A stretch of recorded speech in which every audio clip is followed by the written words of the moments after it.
On the 16th of April 1945, a unique event happened during World War II. A battalion which was equipped with the fearsome new Jagdtiger super heavy tank destroyers surrendered to the US Army in the small town of Iserlohn.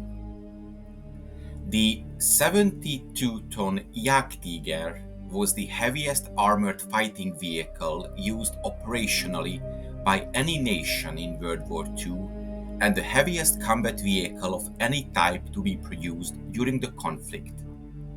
It was armed with a 12.8 cm Pak 44 main gun, which could outrange and defeat any armored fighting vehicles fielded by the Allied forces.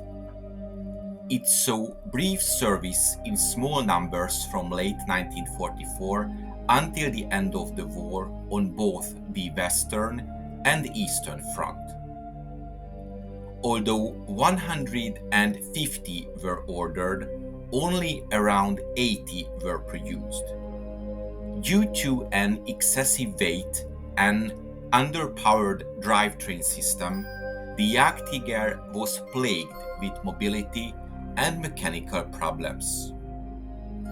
Only two heavy anti-tank battalions, or schwere Panzerjägerabteilungen, numbered 512 and 653rd, were equipped with Jagdtigers, with the first vehicles reaching the units in September of 1944.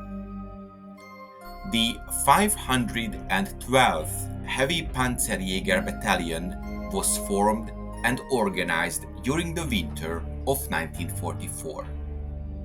It received its first Jagdtigers on the 16th of February, and by early March it had been brought up to a strength of 20 vehicles in 2 companies. On the 10th of March 1945, the new tank destroyers were thrown into action against the American bridgehead across the Rhine at Remagen. For crews experienced in conventional tanks, fighting in the Jagdtiger held some novelties. Before entering combat, the gun's travel lock and barrel support had to be disengaged. The aiming required pointing the entire vehicle, as the 12.8 cm gun was housed in a fixed superstructure. But for Albert Ernst, the commander of the 1st Company of the battalion, and others with experience in German tank destroyers, conversion to the Jagdtiger posed only few problems.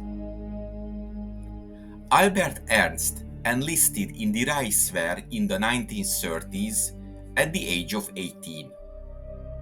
For a few years, he received vehicle training so that he soon acquired knowledge of motorbikes, armored vehicles, and the first tanks in the new German army.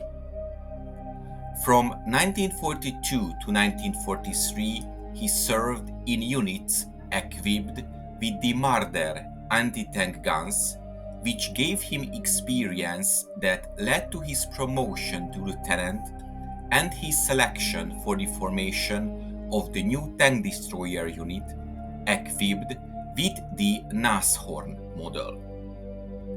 The Nashorn, or Rhino, was a lightly armored tank destroyer built on a Panzer IV chassis but armed with what is generally considered to be the best anti-tank gun of World War II, the 88mm Pak 43, which was particularly effective in long-range combat.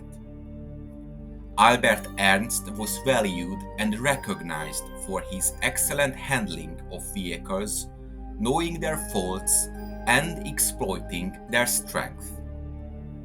Albert Ernst also held the record of shooting a tank at long range. He is credited with an accurate shot at 4.8 kilometers. With this tank destroyer, he achieved great achievements and was given the nickname the Tiger of Vitebsk. He was awarded the Knight's Cross for defeating 55 enemy tanks due to his combat efficiency.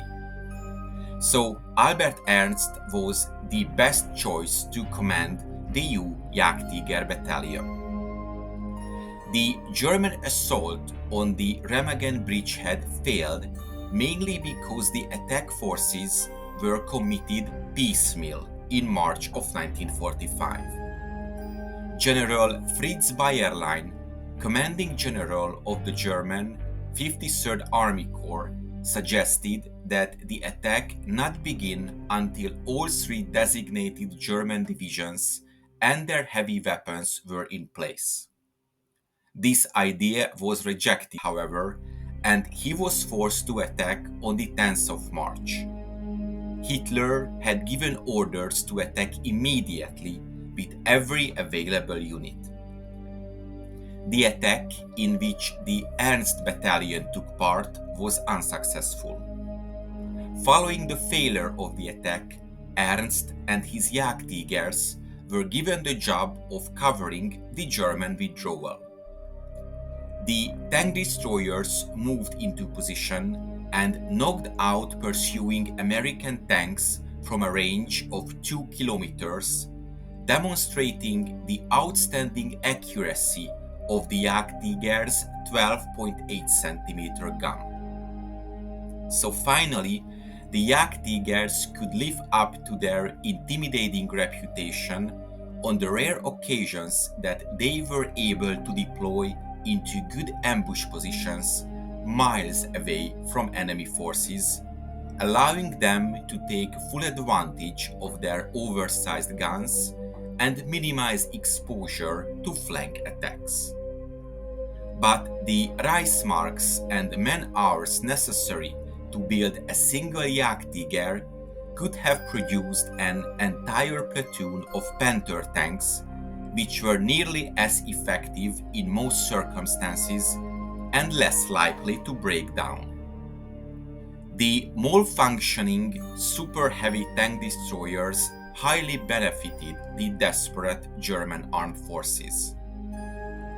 Between the 12th and 15th of April 1945, Ernst Jagdtigers continued to disrupt poorly coordinated US advances with long-range fires, knocking out at least 4 more Shermans, while being forced to scuttle 6 more broken-down Jagdtigers.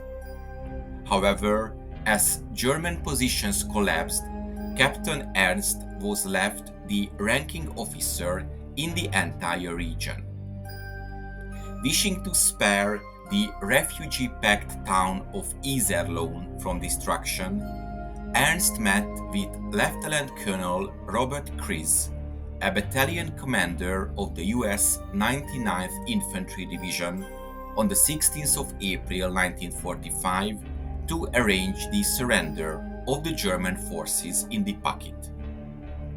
Captain Ernst decided to surrender the remnants of his company to the Americans in order to save the city from the unnecessary bloodshed among the civilian population. It's a fitting irony that the best recorded footage of the gigantic tank destroyers was filmed as Ernst's last 3 Jagdtigers rolled in an orderly formation into Iserlohn's Schillerplatz or Schiller Square before assembled American troops and local civilians. This dignified act of surrender was arguably the finest moment of a beastly weapon of the war. I hope you enjoyed this episode. If you want to support the channel, check out the PayPal donation link in the description or consider becoming a member.